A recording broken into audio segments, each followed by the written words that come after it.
Hello friends, welcome to babies cooking.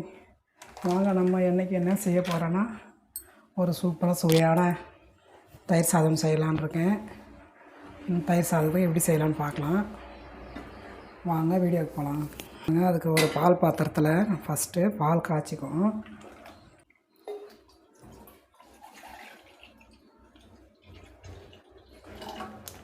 கொஞ்சம் தான் stop பண்ணிட்டேன். இல்லை ஒரு அரை டம்ளர் தண்ணி, சின்ன டம்ளரில் போதும். இப்போ இதை கேஸ் பாத்திரம் வச்சு காய வச்சிடலாம். இது வந்து பக்கத்து ஸ்டவ்வில் போட்டுடலாம். பால் காயட்டும். பாருங்கள், அந்த குக்கரில் நான் பச்சரிசி ஒரு 2 அழகு போட போகிறேன். இந்த மாதிரி போட்டுக்கலாம்.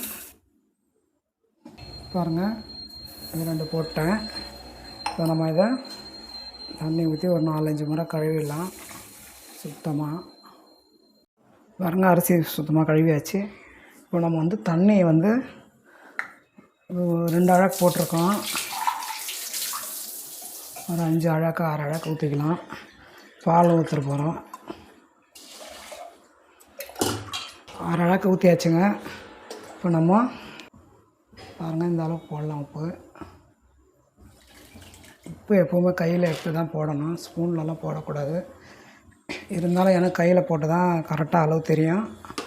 அதனால் நான் கையிலே போட்டுறேன். இப்போ வந்து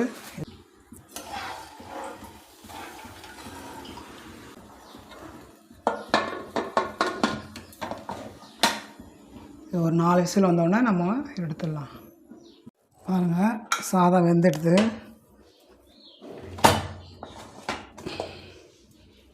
இது ஃபுல்லாகிடுச்சு. இப்போ இது வந்து நம்ம உடனே பால் ஊற்றக்கூடாது, கொஞ்சம் நேரம் ஆறணும்.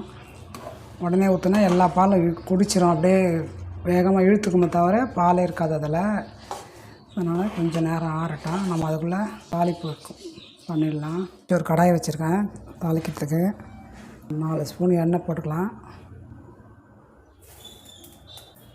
கடுகு உளுந்து ஒரு 1/2 ஸ்பூனு,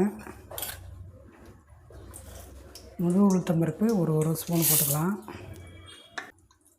சீரகம் ஒரு 1/4 ஸ்பூன் போட்டுக்கலாம்.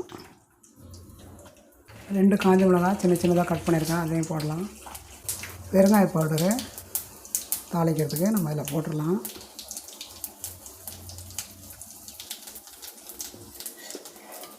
இஞ்சி, பச்சை மிளகாய், கருவேப்பிலை, கொத்தமல்லியும் போட்டு தாளிக்கலாம்.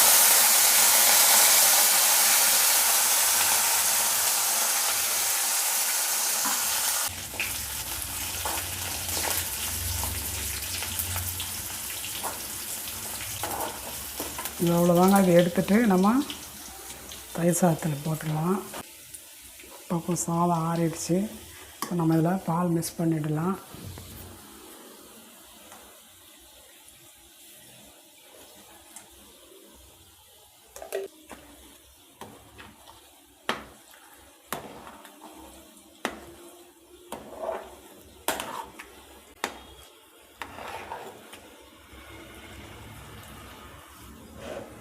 நம்ம பால் சொல்லி அதில் போட்டுடலாம். நல்லா கலந்துட்டு, தயிர் இன்னும் போடலை. இதெல்லாம் நான் ரெடி பண்ணிட்டு அப்புறம் லாஸ்ட்டில் தான் தயிர் போடணும். நிறைய முன்னாடியே போட்டால் சூட்டில் புளிச்சிரும், புளிப்பாயிடும் தயிர் சாதம். அதனால் நம்ம லாஸ்ட்டில் தயிர் போட்டுடலாம். பாருங்கள், தயிர் வந்து ஒரு சின்ன கப் அளவு தான் போடுறேன். இந்த சாதத்துக்கு இது கரெக்டாக இருக்கும். நிறைய தயிர் சேர்த்தா டேஸ்ட் நல்லா இருக்காது, புளிப்பாக இருக்கும்.